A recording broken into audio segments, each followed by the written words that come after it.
তবে না করলে ব্যস্ত যাওয়া যাইব না, বা এটা একটা কবরের সুবিধা পাওয়া যাবে, তাই না? মা বোনদের উদ্দেশ্যে শোনেন, আল্লাহ নবী বলছে, কি বলছে?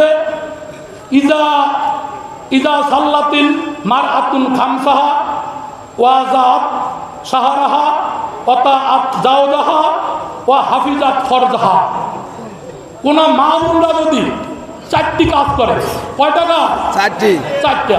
তারা যদি 5 ওয়াক্ত ফরজ নামাজ আদায় করে, কয়েক রমজানের রোজাগুলি সঠিকভাবে রাখে এবং স্বামীর খেদমত করে, আর যদি সতীত্বের হেফাজত করে, তাহলে পরকালে তারা কি করবে? জান্নাতের 7টি দরজা আল্লাহ পাক খুলে দিবে, বলবে মা যেই দরজা দিয়ে তোমার জান্নাতে যাইতে মন চায় দরজা দিয়ে তুমি জান্নাতে প্রবেশ করো। ভাইরা এখানে যদি জামাত ইসলাম করা লাগতো, আল্লাহ নবী বলতো না এই 4টা কাজের পরও 5ম কাজটা হতো তোমরা জামাত ইসলাম করো?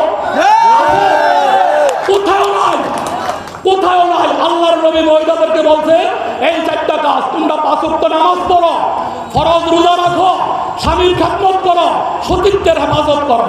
এই 4টা কাজ যদি তোমরা করো, তাহলেই কেবল তোমরা জান্নাতে যাইতে পারবা, অন্যদিকে তোমাদের চিন্তা করার কোনো দরকার নেই। সময় নেই আমার প্রিয় উপস্থিতি। পুরুষদের বেলায় বলছি, আমাদের নবী হযরত মুহাম্মদ মুস্তাফা